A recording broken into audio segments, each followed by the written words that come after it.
Self study यानी स्वाध्याय वो ब्रह्मास्त्र है जो स्टूडेंट्स को जीवन में सफल होने की गारंटी देता है। लेकिन आज हमारी जो टीचिंग लर्निंग प्रोसेस है, इसमें सेल्फ स्टडी को उतना महत्व नहीं दिया जाता है। एक ऐसी व्यवस्था है जिसमें बच्चा एक जोक बनकर, पैरासाइट बनकर के रह जाता है कि हाँ, अब मुझे इतना ही पढ़ना है, इतना ही बताया गया है और बच्चों को स्ट्रेस ना हो, इसके नाम पर हमने बच्चों को चूचू का मुरब्बा बना कर रखा है। आइए इस पर हम क्रमवार विचार करते हैं। सबसे पहला बिंदु है कि बच्चा इसे स्वीकार करे। पहले बच्चा एक्सेप्ट करे कि सेल्फ स्टडी किया जा सकता है। 30 से 40% ऐसी चीजें होती हैं जो एक एवरेज स्टूडेंट भी बिना किसी की सहायता से पढ़ सकता है, समझ सकता है और उसे चाहे तो जरूरत पड़ती है तो कहीं प्रेजेंट भी कर सकता है। धीरे धीरे जब बच्चे का आत्मविश्वास बढ़ता जाएगा तो ये 30-40% वाला जो टैग है वो 50, 60, 70, 80 और बाद में चल करके जब ये जुनून का रूप धारण कर लेगा, पैशन हो जाएगा, तो उस केस में बच्चा सेल्फ स्टडी ही उसका जुनून बन जाएगा। और मैंने 40 वर्षों के अनुभव में बहुत से बच्चों को, सैकड़ों बच्चों को देखा है कि बच्चा 6ठी 7वीं पढ़ता है, 9th 10th की मैथ्स कर लेता है, साइंस कर लेता है। अभी भी मैं देख रहा हूँ बच्चा 9th 10th में पढ़ता है, 11th 12th का सिलेबस कर लिया and they qualify in any examination like anything. लेकिन वो सबसे पहले जरूरी होता है कि पहले बच्चा एक्सेप्ट करे या उसे एक्सेप्ट कराया जाए।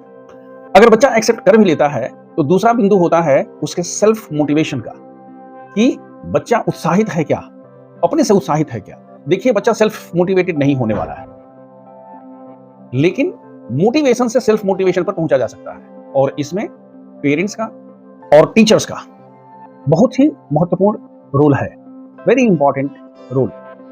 क्योंकि मोटिवेट इन्हीं को करना है। अगर बच्चा सेल्फ मोटिवेटेड है तब तो आगे कुछ कहना ही नहीं है, लेकिन अगर बच्चा सेल्फ मोटिवेटेड नहीं है तो सबसे पहले उसे मोटिवेट करना होगा, उसे अप्रिशिएट करना होगा, उसकी प्रशंसा करनी होगी। उस कुछ भी थोड़ा सा अपने से जब कर लेता है तो उसे पब्लिकली रिकॉग्निशन देना होगा और इस तरह से जब मोटिवेशन सेल्फ मोटिवेशन में कन्वर्ट हो जाएगा फिर आपका काम आसान हो जाएगा। बच्चा मोटिवेट तो हो जाता है, लेकिन स्टार्ट करना बड़ा मुश्किल होता है।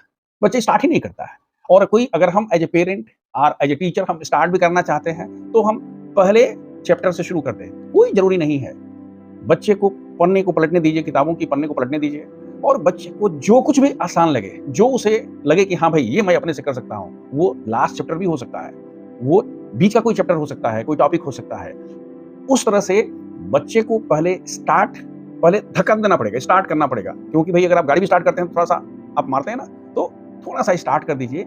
एक बार इग्नाइट अगर बच्चा हो जाता है फिर उसके बाद हमारा आपका रोल जो है वो सिर्फ मॉनिटरिंग और मेंटरिंग का रह जाता है। बच्चे स्टार्ट तो कर लेते हैं, लेकिन होता यह है कि कुछ दिन तक, 2 से 4 दिन 10 दिन के बाद फिर बच्चा वही पुराने ढर्रे में आ जाता है। जब स्कूल स्टार्ट हो जाता है तो ये होमवर्क, ये प्रोजेक्ट वर्क, ये क्लास वर्क वगैरह वगैरह। लेकिन अगर उसमें एक निरंतरता कायम की जाए, माने कंसिस्टेंसी हो, यानी बच्चा सेल्फ स्टडी के लिए कुछ समय अलग से एलोकेट कर दे कि हाँ हमको इतना करना ही है और बिना किसी के सहायता के करना है, तो कुछ दिन के बाद बच्चे की वो हैबिट हो जाती है। और ये हैबिट जैसे जैसे बच्चे को इसका मजा मिलना शुरू हो जाएगा, उसको अनुभव होना शुरू हो जाएगा कि हाँ अब ये ठीक ठाक चल रहा है, तो उस स्थिति में ये हैबिट जो है ये उसका पैशन होना शुरू हो जाएगा। एक बार स्टूडेंट अगर सेल्फ स्टडी के प्रति पैशनेट हो गया, अगर उसके अंदर जुनून हो गया, फिर आपको कुछ भी करने की जरूरत नहीं होगी। देखिए, वो जुनून ही है जो एक ऐसा लड़का जो सामान्य परिवार से आता है, कूली का काम करता है और यूपीएससी क्रैक कर लेता है। ऐसे बच्चों को हम अभी जानते हैं जो एक साधारण से प्राइवेट स्कूल में नौकरी कर रहे हैं, but they are preparing for competitive examinations and doing self study means self study. अच्छी बात तो ये है कि आजकल बहुत सारी ऐसी चीजें हैं जो ऑनलाइन फ्रीली अवेलेबल हैं, लेकिन हम बात कर रहे हैं स्कूली बच्चों के सेल्फ स्टडी के लिए। सबसे पहले उनको कन्फाइन किया जाए अपनी किताबों से। वहां से जब जैसे जैसे बच्चे की आवश्यकता बढ़ती चली जाएगी, आप खुद देखेंगे कि बच्चा खुद कहना शुरू करेगा, अब हमें ये चाहिए, हमें ये चाहिए, हमें ये चाहिए, और धीरे धीरे उसका लेवल बढ़ता चला जाएगा, आवश्यकता बढ़ती चली जाएगी, उसका जुनून बढ़ता चला जाएगा और फिर बच्चे को सफल होने से कोई नहीं रोक सकता है। तो आइए हम सब पेरेंट्स एंड टीचर्स बच्चों को सेल्फ स्टडी के लिए इंकरेज करें, मोटिवेट करें, अप्रिशिएट करें और पब्लिकली हम कहना शुरू कर दें कि हाँ भाई ये बच्चा जो है अच्छा है। क्योंकि सबको प्रशंसा अच्छी लगती है। जब पब्लिकली करते हैं कि हाँ ये बच्चा अपने से ये कर लेता है, तो बच्चा फिर इसी तरह की बात को सुनने के लिए और मेहनत करता है। इन्हीं शब्दों के साथ शुभकामनाओं सहित शुभमस्तु।